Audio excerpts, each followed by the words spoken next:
হাসিনার কপালে যেন সত্যি বেজে উঠেছে বিপদের ঘণ্টা। বহুদিন ধরে চলা আলোচনা সমালোচনা বিতর্কের কেন্দ্রে থাকা এই একটি মামলার রায় এখন আর দূরে নয়। জুলাই মাসে সংঘটিত ভয়াবহ গণঅভ্যুত্থানের সময় যে নৃশংস হত্যাকাণ্ড ঘটে, সে ঘটনার প্রেক্ষিতে ক্ষমতাচ্যুত প্রধানমন্ত্রী শেখ হাসিনা ও তার ঘনিষ্ঠ আরও দুইজনের বিরুদ্ধে মানবতা বিরোধী অপরাধের অভিযোগ আনা হয়। দীর্ঘ তদন্ত, সাক্ষ্য প্রমাণ উপস্থাপন এবং আইনি লড়াই শেষে অবশেষে সে বহুল আলোচিত মামলার রায় ঘোষণার তারিখ নির্ধারিত হয়েছে 17 নভেম্বর সোমবার। এই দিনটি এখন দেশের কোটি মানুষের মধ্যে তীব্র কৌতূহল ও উত্তেজনার জন্ম দিয়েছে। রায়ের দিন হাসিনার ভাগ্যে কি লেখা আছে? ফাঁসি, যাবজ্জীবন কারাদণ্ড নাকি বেকসুর খালাস? সেটি জানার অপেক্ষায় আছে পুরো দেশ। রাজনৈতিক অঙ্গন থেকে শুরু করে সাধারণ মানুষের আড্ডা, সামাজিক যোগাযোগ মাধ্যমে আলোচনার কেন্দ্রবিন্দু এখন এই রায়। যদিও মানুষের সাধারণ ধারণা, তদন্তে উঠে আসা ভয়াবহ অভিযোগ ও বিভিন্ন সাক্ষ্যের ভিত্তিতে খালাস পাওয়ার সম্ভাবনা বাস্তবে প্রায় নেই বললেই চলে। বিচারপতি মোহাম্মদ গোলাম মুর্তুজা মজুমদারের নেতৃত্বে গঠিত 3 সদস্যের আন্তর্জাতিক অপরাধ ট্রাইব্যুনাল 1 গত বৃহস্পতিবার আনুষ্ঠানিকভাবে রায় ঘোষণার দিন নির্ধারণ করেন। আদালতের এই সিদ্ধান্তের মধ্য দিয়ে স্পষ্ট হলো বাংলাদেশের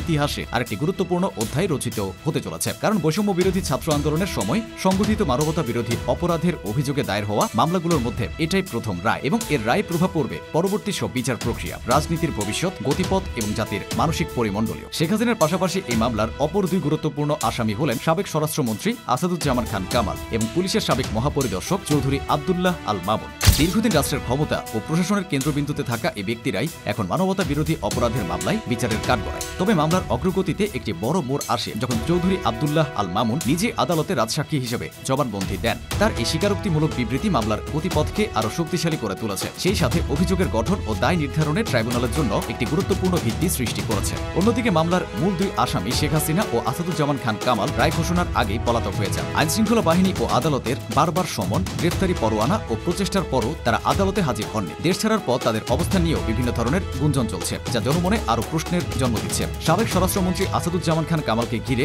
অভিযোগের পরিসর এত ব্যাপক যে তা প্রায় সব ধরনের দুর্নীতির শাখাকে জড়িয়ে ফেলেছে। তার বিরুদ্ধে রয়েছে অবৈধ সম্পদ অর্জন, বিপুল পরিমাণ অর্থ পাচার, ঘুষ গ্রহণ, ক্ষমতার অপব্যবহার থেকে শুরু করে মানবতা বিরোধী অপরাধ পর্যন্ত প্রায় সকল প্রকার অভিযোগ। অর্থাৎ একজন সরকারি দায়িত্বশীল ব্যক্তির বিরুদ্ধে যত ধরনের গুরুতর অভিযোগ কল্পনা করা যায় তার প্রায় সবই এখন তার নামে নথিভুক্ত। দুদকের তদন্তে উঠে এসেছে আরও চাঞ্চল্যকর তথ্য। কমিশনের আনুষ্ঠানিক অভিযোগ অনুযায়ী আসাদুজ্জামান খান কামাল ও তার পরিবারের সদস্যরা মিলে প্রায় 60.55 কোটি টাকার অবৈধ সম্পদ অর্জন করেছেন। শুধু তাই নয়, তারা বিভিন্ন নামে মোট 36টি ব্যাংক হিসাব পরিচালনা করে গোপন করেছেন প্রায় 416.74 কোটি টাকা, যা কোনোভাবেই বৈধ আয় বা পরিচিত উৎস দিয়ে ব্যাখ্যা করা সম্ভব নয়। এছাড়া আরেকটি স্বাধীন সূত্র দুদককে জানিয়েছে প্রাথমিক তদন্তে তাদের বিরুদ্ধে 300 কোটি টাকারও বেশি অবৈধ সম্পদের অস্তিত্ব পাওয়া গেছে এবং 200 কোটি টাকার বেশি অর্থ বিদেশে পাচারের প্রমাণও মিলেছে। অর্থাৎ দুর্নীতির মাত্রা ও বিস্তার ছিল এতটাই ভয়াবহ যে বিভিন্ন তদন্ত সংস্থা ভিন্ন ভিন্ন তথ্য উপস্থাপন করলেও মূল চিত্র এক, তা হলো ব্যাপক দুর্নীতি, অস্বচ্ছ আর্থিক লেনদেন এবং রাষ্ট্রীয় ক্ষমতার নগ্ন অপব্যবহারের দীর্ঘ ছাপ। দুদকের দায়ের করা এসব মামলায় একটি বিষয় স্পষ্টভাবে উঠে এসেছে। এই পরিবার রাষ্ট্রের উচ্চ পদে থাকার সুযোগকে নিজেদের ব্যক্তিগত সম্পদ বৃদ্ধির যন্ত্রে পরিণত করেছিল। তাদের বিরুদ্ধে শত শত কোটি টাকার বেশি অবৈধ সম্পদ অর্জনের শক্ত প্রমাণ এখন আদালতে উপস্থিত হয়েছে, যা দেশের মানুষের কাছে আরও একবার প্রকাশ করেছে ক্ষমতার অপব্যবহারের ভয়াবহ চিত্র। আরও অভিযোগ রয়েছে স্বরাষ্ট্রমন্ত্রী হিসেবে দায়িত্ব পালনকালে আসাদুজ্জামান খান কামাল পুরো মন্ত্রণালয়কে একটি সুসংগঠিত দুর্নীতির ঘাঁটিতে পরিণত করেছিলেন। তার নেতৃত্বে গড়ে ওঠা একটি শক্তিশালী সিন্ডিকেট স্বরাষ্ট্র মন্ত্রণালয়ের অধীনস্থ গুরুত্বপূর্ণ প্রতিষ্ঠানগুলো যেমন পুলিশ, মাদকদ্রব্য নিয়ন্ত্রণ অধিদপ্তর এবং ফায়ার সার্ভিসে বদলি, পদোন্নতি ও জনবল নিয়োগকে সরাসরি অর্থের উৎসে পরিণত করে। বিভিন্ন কর্মকর্তার বদলি ও পদোন্নতির পেছনে যোগ্যতা বা অভিজ্ঞতা নয়, বরং কোটি কোটি টাকার ঘুষই হয়ে দাঁড়িয়েছিল প্রধান উপাদান। বিভিন্ন সূত্রে জানা যায় ঘুষ নেওয়ার এই প্রক্রিয়া ছিল এতটাই সংগঠিত ও প্রকাশ্য যে কথিত আছে তার মন্ত্রণালয়ে বস্তায় বস্তায় টাকা আদান প্রদান করা হতো। এই সিন্ডিকেটের মূল নিয়ন্ত্রক হিসেবে পরিচিত ছিলেন তৎকালীন অতিরিক্ত সচিব ডক্টর হারুনুর রশিদ বিশ্বাস। তাকে কেন্দ্র করে গড়ে ওঠে ঘুষ আদায়ের একটি চক্র, যেখানে মন্ত্রণালয়ের ভেতরকার অনেক প্রভাবশালী কর্মকর্তা যুক্ত ছিলেন। পদোন্নতি বা বদলির আবেদন মন্ত্রণালয়ে পৌঁছানোর সঙ্গে সঙ্গে এই চক্রের সদস্যরা সক্রিয় হয়ে উঠতেন।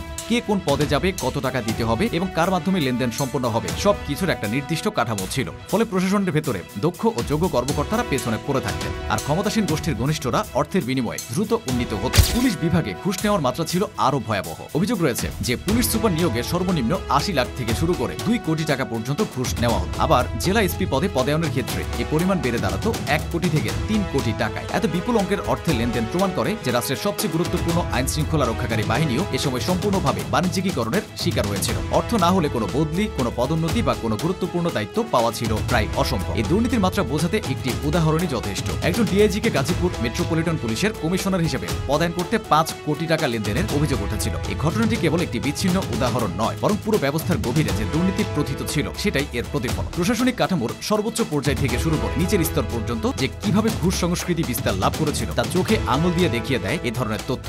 পরবর্তীতে 2024 সালের ছাত্র জনতার গণঅভ্যুত্থান বাংলাদেশের ইতিহাসে এক মোড় ঘোরানো ঘটনায় পরিণত হয়। এই উত্তাল সময়ে সংঘটিত হত্যাকাণ্ড, নির্যাতন ও ক্ষমতার অপব্যবহারের অভিযোগে সাবেক স্বরাষ্ট্রমন্ত্রী আসাদুজ্জামান খান কামাল শুধু পৃথকভাবে নন, বরং সাবেক প্রধানমন্ত্রী শেখ হাসিনা ও অন্যান্য শীর্ষ কর্মকর্তাদের সঙ্গে একযোগে মানবতা বিরোধী অপরাধের আসামি হিসেবে চিহ্নিত হন। তদন্ত সংস্থার প্রতিবেদনে উঠে এসেছে যে অভ্যুত্থান দমনের নামে রাষ্ট্রীয় বাহিনীকে ব্যবহার করে ব্যাপক দমন পীড়ন, নির্বিচারে নির্যাতনগুলো সংঘটিত হয়। এই প্রক্রিয়ার নেপথ্যে যারা নির্দেশ প্রদান, পরিকল্পনা প্রণয়ন এবং তা বাস্তবায়নে সহায়তা করেছেন তাদের মধ্যে অন্যতম ছিলেন আসাদুজ্জামান খান কামাল। ফলে তার বিরুদ্ধে মানবতা বিরোধী অপরাধ ছাড়াও খুন, দুর্নীতি এবং ক্ষমতার অপব্যবহারের মতো গুরুতর অভিযোগেরও ঢালাও প্রমাণ আদালতে উপস্থাপিত হয়েছে। এদিকে সরকার পতনের পর পরিস্থিতি পাল্টে গেলে আসাদুজ্জামান খান কামাল আর দেশে অবস্থান করা নিরাপদ মনে করেন। গত 5 আগস্ট 2024-এ সরকার ক্ষমতাচ্যুত হতেই তিনি হঠাৎ করে আত্মগোপনে চলে যান এবং এরপর থেকে তাকে আর খুঁজে পাওয়া যায়। আইন শৃঙ্খলা বাহিনীর একাধিক সূত্র জানিয়েছে তিনি বৈধ ভ্রমণ নথি ছাড়াই অবৈধভাবে দেশ ত্যাগ করেন এবং ভারতীয় সীমান্ত পথ ব্যবহার করে কলকাতায় প্রবেশ করেন। কলকাতার বিভিন্ন পত্রপত্রিকায় তার উপস্থিতির খবর প্রকাশিত হয়েছে, যা তার পালিয়ে থাকার বিষয়টিকে আরও নিশ্চিত করে। বর্তমানে তার বিরুদ্ধে আদালত গ্রেফতারি পরোয়ানা জারি করেছে এবং আন্তর্জাতিক পর্যায়েও তাকে শনাক্ত করার উদ্যোগ নেওয়া হচ্ছে।